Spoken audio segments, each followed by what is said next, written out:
तुम्हाला काही महिला विचारतील 2100 रुपये देणार होता त्याचं काय झालं, त्यांना म्हणा महायुतीनं तो शब्द दिलेला आहे। 5 वर्षाचं सरकार आहे।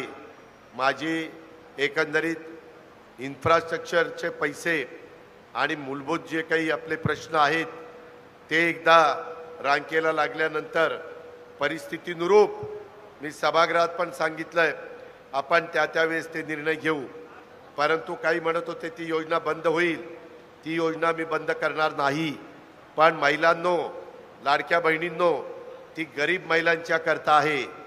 ज्या महिलेचं वर्षाचं उत्पन्न 2,50,000च्या आत आहे त्या महिलांच्या करता कुरपण करणारी, धुणंभांडी करणारी, झाडूपोछा करणारी, झोपडपट्टीमध्ये कष्टाचं जीवन जगणारी, अशा पद्धतीची निराधार अशा ज्या काही महिला आहेत ज्यांना त्यांचे मुलं मुली सुना सांभाळत नाही, जावई सांभाळत नाही, अशांच्या करता ही योजना आहे। तरी त्यांची संख्या काही प्रचंड मोठी आहे। मागं ज्यांना आर्थिक परिस्थिती चांगली असताना दिलं गेलं हे परत आम्ही घेणार नाही। 3,000 रुपये दिले, अशा पद्धतीनं आपण पैसे देतोय। आदिती तटकरेचा पण त्याच्यामध्ये पाठपुरावा आहे। त्या पद्धतीनं इतरही योजनांना न्याय देण्याचं काम मी आणि आपलं महायुतीचं सरकार, मुख्यमंत्री, उपमुख्यमंत्री आणि सगळे मंत्रीगण आम्ही करू। एवढंच मला तुम्हाला सगळ्यांना सांगायचं आहे।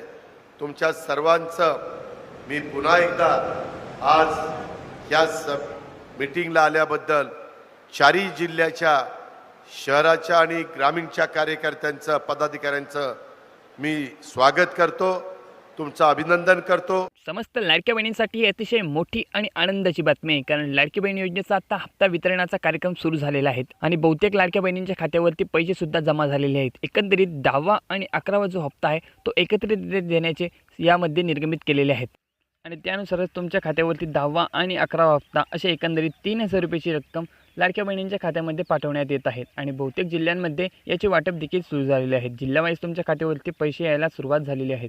तुम्ही कोणत्या जिल्ह्यामध्ये राहत असाल कमेंटमध्ये सांगा, जेणेकरून तुम्हाला समजणार आहे की नेमके तुमच्या जिल्ह्यामध्ये पैसे वाटपाला सुरुवात झालेली आहे की नाही। आणि राहिलं सणाचं बक्षीस, तर सणानिमित्त तुम्हाला काही गिफ्टसुद्धा जाहीर झालेलं आहे, कारण अक्षय तृतीया हा खूप मोठा सण आहे। त्यामुळे लाडक्या बहिणींचा सण गोड होण्यासाठीच हे हप्ते तुम्हाला एकंदरीत देण्यात येत आहे आणि त्यासोबतच तुम्हाला काही गिफ्टसुद्धा जाहीर झालेले आहेत। ते सुद्धा तुम्हाला 30 एप्रिलला मिळणार आहे, कारण 30 एप्रिलला लाडक्या बहिणींसाठी जी सण आहे अक्षय तृतीया हा सण साजरी केला जाणार आहे। त्यानुसारच तुम्हाला काही गिफ्टसुद्धा जाहीर झालेले आहेत। आणि राहिला प्रश्न, तर लाडक्या बहिणींना ई पिंक रिक्षाच्या योजनेचे जे वाटप आहे ते देखील सुरू झालेले आहे। महिला सन्मान योजनेअंतर्गत महिलांना ई पिंक रिक्षा हे वाटप होत आहे। बहुतेक जिल्ह्यांमध्ये याचे वाटप सुरू झालेले आहेत, तर काही जिल्ह्यांमध्ये अजून बाकी आहे आणि लवकरच त्या महिलांनासुद्धा याचे वाटप होणार आहे।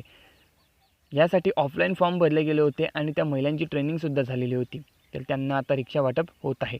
जिल्हावाईज ज्या महिला पात्र ठरलेल्या आहेत त्या सर्व पात्र महिलांना ई पिंक रिक्षा योजनेचे जे रिक्षा आहे ते वाटप करण्यात आलेले आहे।